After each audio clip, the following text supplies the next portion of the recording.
Good morning. स्वागत है आपका हमारे यूट्यूब चैनल प्यारे एजुकेशन में। दोस्तों आज हम क्लास 10th के बायोलॉजी चैप्टर का मोस्ट वीवीआई ऑब्जेक्टिव क्वेश्चंस करने वाले हैं, तो जो बोर्ड एग्जाम 2025 के लिए इम्पोर्टेंट है कक्षा 10 के लिए। तो आप सभी क्वेश्चन का आंसर कमेंट बॉक्स में बताइएगा कि आप कितना सही करते हैं, और रिवीजन यहाँ से आपको डेली कराई जाएगी। एग्जाम में ज़्यादा समय नहीं बचा है, इसलिए स्टार्ट करते हैं। और प्रत्येक रोज आपको चैप्टर वाइज ऑब्जेक्टिव और सब्जेक्टिव का सीरीज कराया जाएगा, इसलिए हमारे चैनल को सब्सक्राइब कीजिए। पहला क्वेश्चन है, रक्त का थक्का बनाने में सहायक होता है। ऑप्शन ए लाल रक्त कोशिका, श्वेत रक्त कोशिका, रक्त बिंबाणु, प्लेटेलेस्ट। दोस्तों रक्त का थक्का बनाने का काम जो करता है वो हमारा प्लेटेलेस्ट करता है। रक्त का थक्का बनाने का काम प्लेटेलेस्ट करता है, क्योंकि इसको हम हिंदी में रक्त बिंबाणु भी कहते हैं। लाल रक्त कोशिका को इंग्लिश में आरबीसी कहते हैं और श्वेत रक्त कोशिका को डब्ल्यूबीसी कहते हैं। तो इसका सही आंसर है रक्त बिंबाणु। इसका राइट ऑप्शन क्या हो जाएगा दोस्त? रक्त बिंबाणु। रक्त बिंबाणु इसका सही आंसर है। अगला क्वेश्चन है हमारा, मनुष्य पाचन क्रिया पूर्ण होती है। तो देखिए दोस्त, मनुष्य का जो पाचन क्रिया होता है वो मुंह से स्टार्ट होता है। कार्बोहाइड्रेट का पाचन देखिए मुंह में ही हो जाता है, मुंह से स्टार्ट होता है और छोटी आंत में आकर के समाप्त हो जाती है। तो इसका सही आंसर है छोटी आंत, ऑप्शन सी। छोटी आंत की कौन सी दीवार, छोटी आंत की दीवार में पाई जाने वाली ग्रंथियों के स्राव को क्या कहते हैं? तो दोस्तों इसको हम आंतरस भी कहते हैं और सकस एंटीरिकस भी कहते हैं। तो इसका ऑप्शन डी सही होगा, ए और बी दोनों। बाकी जठर रस जठर ग्रंथि से स्राव होता है, ये भी आप याद रखिएगा। एक वयस्क मनुष्य के कितने दांत होते हैं? इसका सही ऑप्शन होगा, एक वयस्क मनुष्य का दांत 32 होता है। अगला क्वेश्चन है हमारा, मछली के हृदय में कोष्ठकों की संख्या होती है। दोस्तों मछली के हृदय में कोष्ठकों की जो संख्या होती है वो 2 होती है, लेकिन जब मनुष्यों के हृदय में कोष्ठकों की संख्या की बात की जाए तो वो 4 होगा। मनुष्य के हृदय में कितनी कोष्ठक होती है? तो वो 4 होती है, लेकिन मछली के हृदय में कितनी? तो 2। ऑप्शन ए इसका सही आंसर है। अगला क्वेश्चन है, स्वाद कलियां पाई जाती है। ऑप्शन ए अग्नाशय की ऊपरी सतह पर। देखिए दोस्तों, सबसे पहले आपको यहाँ ऑप्शन को ध्यान से पढ़ना है, फिर देखिए स्वाद कहाँ होता है, जीभ में। तो स्वाद कलियां कहाँ पाई जाएगी? जीभ के ऊपरी सतह पे। ऑप्शन बी करेक्ट है। अगला क्वेश्चन है हमारा, अमाशय के अग्रभाग को कहते हैं। अमाशय के अग्रभाग को कार्डिक एक कहते हैं। कार्डिक एक, ऑप्शन सी करेक्ट है। अगला क्वेश्चन, मुख गुहा का पिछला भाग कहलाता है। मुख गुहा का पिछला भाग ग्रसनी कहलाता है। क्या कहलाता है? ग्रसनी, ऑप्शन ए करेक्ट है। अगला क्वेश्चन, निम्नलिखित में से कौन सजीव के प्रमुख लक्षण है? ऑप्शन ए स्थानांतरण, ऑप्शन बी श्वसन, ऑप्शन सी प्रकाश संश्लेषण, ऑप्शन डी इनमें से सभी। तो देखिए प्रमुख लक्षण की बात हो रही है, तो सजीव किसके बिना जीवित नहीं रह सकता है? तो सांस लेने के लिए। तो प्रमुख लक्षण है ऑप्शन बी श्वसन। बाकी ये सभी भी सजीव के लक्षण है, लेकिन प्रमुख है श्वसन। छोटी आंत एवं बड़ी आंत के जोड़ पर पाई जाने वाली एक छोटी नलिका रचना को क्या कहते हैं? तो इसका ऑप्शन ए करेक्ट है, सिक्कम कहते हैं इसको। छोटी आंत में भोजन के पाचन के लिए निम्नलिखित में से किस रस की भूमिका होती है? तो दोस्तों छोटी आंत में भोजन की पाचन के लिए पित्त रस भी जरूरी है और अग्नाई रस भी जरूरी है, आंत रस भी जरूरी है, इनमें से सभी। ऑप्शन डी इसका करेक्ट आंसर है।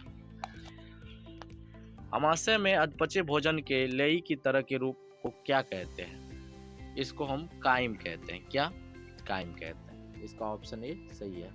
और यही लेई जब एक गति के माध्यम से आगे बढ़ता है और मल के रूप में जब हम त्याग करते हैं, उस गति को कर्मा कुंचन गति कहते हैं। कर्मा कुंचन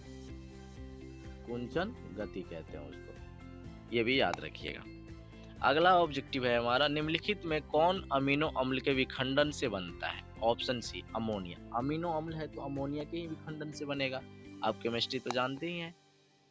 अगला क्वेश्चन हमारा, चाइल्ड का अवशोषण होता है। ऑप्शन ए इलियम में। ऑप्शन ए इलियम में।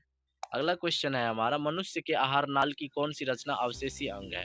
Option B appendix. अपेंडिक्स मनुष्य का एक अंग है जो आहार नाल का अवशेषीय अंग है।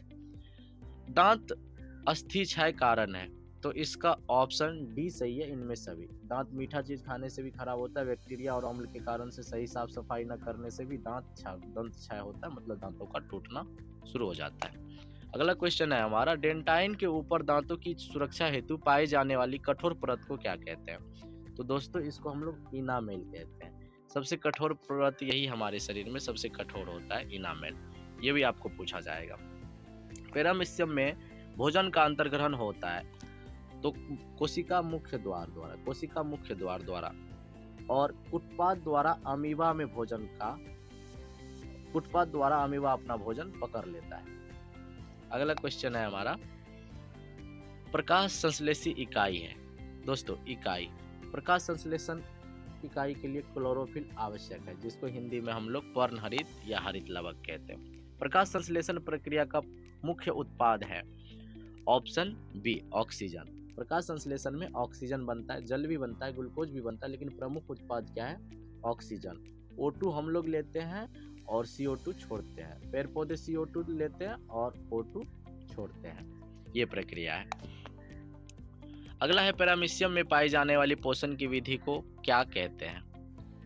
पेरामीशियम में पाई जाने वाली पोषण की विधि को प्राणिसम कहते हैं। स्वपोषण बोलते हैं जो अपना भोजन स्वयं बना लेता है, मृतजीवी जो मृत जीवों को खाता है, परजीवी जो दूसरों पर आश्रित रहता है, और पेरामीशियम प्राणिसम, प्राणी के अंदर ही ये रहता है। निम्नलिखित में किसे प्रकाश संश्लेषी अंगक कहते हैं? तो देखिए दोस्तों, प्रकाश संश्लेषी अंगक हम लोग हरित लवक को कहते हैं। इसको हरित लवक। अगला क्वेश्चन है हमारा, निम्नलिखित में जठर ग्रंथि की कौन सी कोशिका क्लोरोफिल अम्ल का स्राव हाइड्रोक्लोरिक अम्ल का स्राव करती है? ऑप्शन ए भीतीय कोशिका। ऑप्शन ए भीतीय कोशिका। अगला क्वेश्चन है हमारा, मनुष्य के मुख्य गुहा में कितने जोड़े लार ग्रंथियां पाई जाती है? Option C 3। अगला क्वेश्चन हमारा, इनमें से कौन सी रचना द्वारा अमीबा में भोजन का अंतर्ग्रहण होता है? ऑप्शन ए उत्पाद द्वारा। इनसे पहले भी हम बता दिए कि अमीबा अपना भोजन उत्पाद के माध्यम से पकड़ता है। पेप्टोन पेप्टाइड्स को निम्नलिखित में किस रूप में तोड़ता है? ऑप्शन ए अमीनो अम्ल में। किसमें? अमीनो अम्ल में। अगला क्वेश्चन हमारा, कोशिका के किस भाग में सजीवों के सारे गुण विद्यमान रहते हैं? ऑप्शन सी जीवधर्म में। अगला क्वेश्चन हमारा, निम्नलिखित में से किस छिद्र द्वारा ग्रसनी ग्रास नली से जुड़ी होती है? ऑप्शन ए, ध्यान से देखिए, ऑप्शन ए निगल द्वारा। किसके द्वारा? निगल द्वारा। आपको पीडीएफ भी मिल जाएगा, आप कमेंट बॉक्स में पीडीएफ कर दीजिएगा, हम आपको पीडीएफ दे देंगे। अमीबा का मुख्य भोजन है। अमीबा का मुख्य भोजन क्या है दोस्तों? अमीबा शैवाल के टुकड़े भी खा लेता है, डायफ्राम के कोशिकीय जीव को भी खा लेता है, बैक्टीरिया को भी खा लेता है, और इनमें सभी। इसका सही आंसर है इनमें सभी। दोस्तों वीडियो थोड़ी लंबी हो जाएगी, इसलिए हम 30 ऑब्जेक्टिव अभी कवर कर रहे हैं। अगला इसका पार्ट 2 आएगा, जिसमें हम आपको और 80 ऑब्जेक्टिव कवर करके देने वाले हैं। तो हमारे चैनल को सब्सक्राइब कर लीजिए। इसी तरह से चैप्टर वाइज सभी ऑब्जेक्टिव आपको कराई जाएगी और सब्जेक्टिव का भी क्वेश्चन कराया जाएगा बहुत जल्द।